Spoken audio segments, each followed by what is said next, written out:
১৬ বছরের শাসনামলে অবৈধ সুবিধা নিতে হাসিনার পাচাটা থেকে বাদ যায়নি বিনোদন জগতে তারকারাও। এদের মধ্যে নস্টা মেহের আফরোজ শাওনও ছিলেন। হাসিনা পালানোর পর পাগলা কুত্তার মতো আচরণ শুরু করে দিয়েছে সে।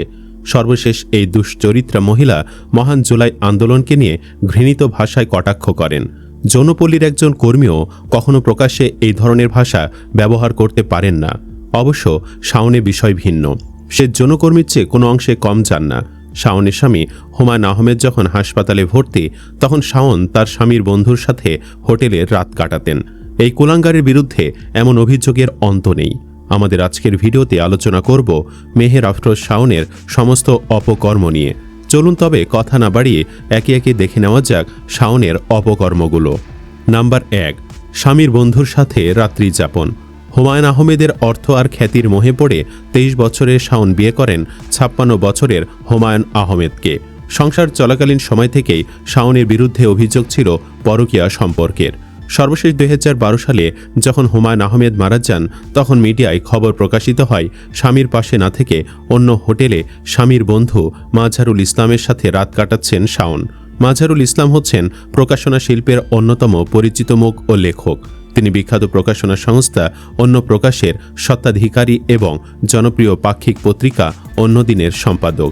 বাংলা সাহিত্যের কিংবদন্তি কথা সাহিত্যিক হুমায়ুন আহমেদের দীর্ঘদিনের প্রকাশক ও ঘনিষ্ঠ সহযোগী হিসেবে তিনি বিশেষভাবে পরিচিত। ২০১২ সালে ১২ জুন যখন বেলভু হাসপাতালে হুমায়ুনের অস্ত্রোপচার হচ্ছিল, তখন তার স্ত্রী শাওন এবং মাজহার বেরিয়ে যান। সে সময় সেখানে উপস্থিত ছিলেন ডক্টর জ্যোতিপ্রকাশ দত্ত, বিশ্বজিৎ সাহাসহ কয়েকজন। সকলেই ছিলেন উদ্বিগ্ন। বসে মনিটরে পর্যবেক্ষণ করছিলেন লেখকের সর্বশেষ অবস্থা। কিন্তু শাওন ও মাজহার বেরিয়ে যান। তারা ফিরে আসেন প্রায় ২ ঘণ্টা পর। বিষয়টিকে কেউ স্বাভাবিক মনে করেননি। জনপ্রিয় কথা সাহিত্যিক হুমায়ুন আহমেদের মৃত্যুর পরপরই গুঞ্জন ওঠে মাজহারুল ইসলামের সঙ্গে নাকি মেহের আফরোজ শাওনের সঙ্গে প্রেমের সম্পর্ক রয়েছে। অবশ্য দীর্ঘ ১৪ বছর পর শাওন শাক দিয়ে মাছ ঢাকার চেষ্টা করেন। তিনি এ সম্পর্ককে অস্বীকার করেন। নাম্বার ২, আল্লামা সাঈদীকে কটাক্ষ।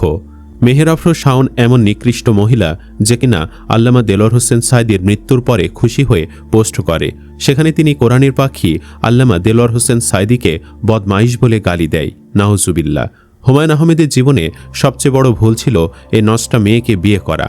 আল্লামা সাঈদীর জালিমের কারাগারে মৃত্যু হবার পর শাওন ফেসবুকে লেখে, কারো মৃত্যুকে এতটা শান্তি শান্তি অনুভব হবে বুঝিনি। এখন থেকে আর চাঁদের মধ্যে কোনো বদমাইশকে দেখা যাবে না। চিন্তা করুন কত বড় কুলাঙ্গার এই মহিলা। একজন শিক্ষিত মহিলা, তাও আবার হুমায়ুন আহমেদের বউ কিভাবে এ কথা বলল তা সে সময় অনেকেরই মাথায় ঢোকেনি। মরহুম সাঈদীও কোনোদিন এ কথা বলেননি যে তার ছবি চাঁদে দেখা গিয়েছে। যারা বলেছে তারা অতি উৎসাহী। তাছাড়া সব বাদ দিলাম, একজন মৃত মানুষকে যে সম্মান দিতে জানে না, সে কত বড় নষ্টা চিন্তা করুন। নাম্বার ৩, বাবা মাকে নির্যাতন। ২০২৫ সালের এপ্রিলে শাওনের বিরুদ্ধে আরেকটি গুরুতর অভিযোগ ওঠে। তার বাবা ও সৎমাকে শারীরিক ও মানসিক টর্চারের অভিযোগ। ঘটনার সূত্রপাত ২০২৪ সালের শুরুতে, যখন শাওনের বাবা প্রকৌশলী মোহাম্মদ আলী একটি ম্যারেজ মিডিয়ার মাধ্যমে নিশি ইসলাম নামের একজনকে বিয়ে করেন। এই বিয়ের খবর জানার পর অভিযোগ ওঠে শাওন ও তার পরিবারের অন্যরা বাবার ওপর চাপ সৃষ্টি করেন এবং সৎমা নিশিকে হুমকি দেন। তার বাড়িতে গিয়ে জোরপূর্বক কাগজে স্বাক্ষর নেওয়ার চেষ্টা করেন। নিশি ইসলাম নিজে বাদী হয়ে ঢাকার একটি আদালতে মামলা করেন, যেখানে সাবেক ডিবি প্রধানসহ ১২ জনকে আসামি করা হয়। আদালতে হাজির না হওয়ায় শাওনসহ অধিকাংশ আসামির বিরুদ্ধে গ্রেপ্তারি পরোয়ানা জারি হয়। মামলায় দাবি করা হয় ক্ষমতার প্রভাব খাটিয়ে নিশিকে ৬ মাস কারাগারে পাঠানো হয়েছিল। নাম্বার ৪, রাষ্ট্রবিরোধী ষড়যন্ত্র।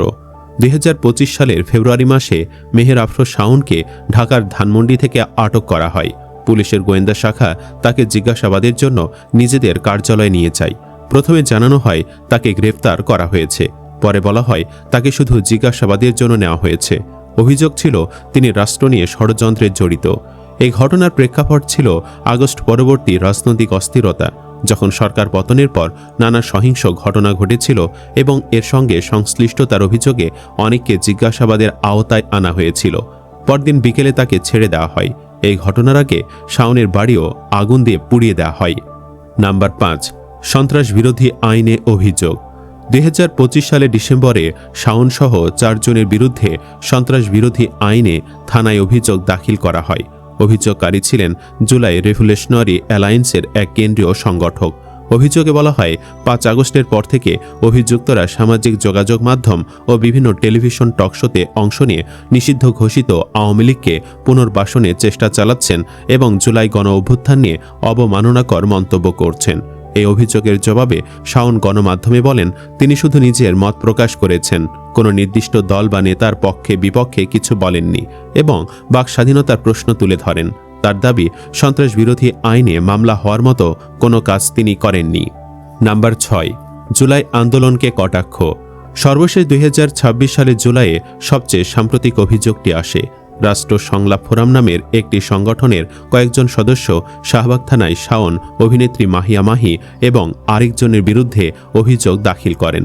অভিযোগে বলা হয়, শাওন সামাজিক মাধ্যমে প্রকাশিত বিভিন্ন ভিডিও বার্তায় জুলাই আন্দোলনকে পরিকল্পিত বা সাজানো ঘটনা হিসেবে উপস্থাপন করেছেন এবং রাষ্ট্র ও আন্দোলন সম্পর্কে অবমাননাকর বক্তব্য দিয়েছেন।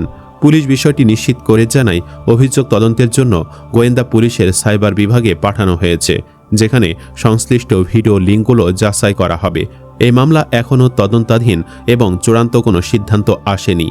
ওই পোস্টে শাওন লিখেছে, প্রথম ভেবেছিলাম জুলাই সিডিআই কোনো একটা ট্রেন্ড, শুধুমাত্র জুলাই মাসেই হয়তো তারা জুলাই সিডিআই লিখে, কিন্তু একটু খেয়াল করে দেখলাম সারা বছরই ফেসবুকে বেশিরভাগ মানুষ লিখছে জুলাই সিডিআই। তখন বুঝতে পারলাম যে জুলাই সিডিআই শুধু জুলাই মাসে না, যে কোনো সময় জুলাই সিডিআই লেখা যায়।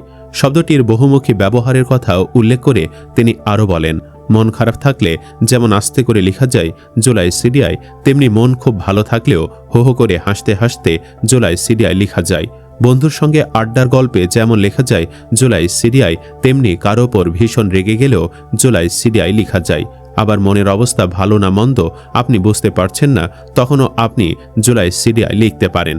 পোস্টের শেষে শাওন লিখেন, আমার বাবা এত কিছু ভেবে কাজ নেই, আজ যেহেতু 1 জুলাই তাই আমিও লিখলাম জুলাই সিডিআই। অভিনেত্রীর এই পোস্টটি সামাজিক যোগাযোগ মাধ্যমে দ্রুত ছড়িয়ে পড়ে এবং নেটিজেনদের মধ্যে মিশ্র প্রতিক্রিয়ার সৃষ্টি করে। সর্বশেষ জুলাই গণঅভ্যুত্থান নিয়ে দেওয়া এই ফেসবুক পোস্টকে কেন্দ্র করে সমালোচনার মুখে পড়েন অভিনেত্রী মেহের আফরোজ শাওন। এরই মধ্যে তার ফেসবুক অ্যাকাউন্ট আর দেখা যাচ্ছে না। শাওনের ঘনিষ্ঠজন ও লেখক তামান্না সেতুর দাবি, বিপুল সংখ্যক রিপোর্টের কারণে ফেসবুক কর্তৃপক্ষ অ্যাকাউন্টটি সাসপেন্ড করেছে। 5 জুলাই নিজের ফেসবুক পোস্টে তামান্না সেতু এ দাবি করেন। তিনি জানান, বন্ধু মেহের আফরোজ শাওনের ফেসবুক অ্যাকাউন্টটি বিপুল সংখ্যক রিপোর্টের কারণে সাময়িকভাবে বন্ধ করা হয়েছে। পোস্টে তিনি আরও দাবি করেন যে পোস্টটি ঘিরে সামাজিক যোগাযোগ মাধ্যমে ব্যাপক আলোচনা সমালোচনার সৃষ্টি হয়েছিল, সেটি শাওন নিজে মুছে দেননি। এ তথ্য তাকে ব্যক্তিগতভাবে জানিয়েছেন শাওন। দর্শক, কিংবদন্তি হুমায়ুন আহমেদের মৃত্যুর পর থেকেই মেহের আফরোজ শাওনকে ঘিরে তৈরি হয়েছে নানা বিতর্ক ও গুঞ্জন। ব্যক্তিগত জীবনের স্ক্যান্ডাল থেকে শুরু করে সাম্প্রতিক সময়ে জুলাই আন্দোলন নিয়ে কটাক্ষের অভিযোগ কিংবা আইনি জটিলতা, সব মিলে সামাজিক যোগাযোগ মাধ্যমে তিনি এখন তীব্র সমালোচনার মুখে। আপনি কি চান শাওনকে গ্রেফতার করে ডিম থেরাপি দেওয়া হোক? কমেন্ট বক্সে অবশ্যই আপনার মূল্যবান মতামত জানাবেন। ভিডিওটি ভালো লাগলে লাইক ও শেয়ার করতে ভুলবেন না। নিয়মিত এমন ইনফরমেটিভ কন্টেন্ট পেতে আমাদের চ্যানেলটি সাবস্ক্রাইব করে পাশেই থাকুন। ধন্যবাদ।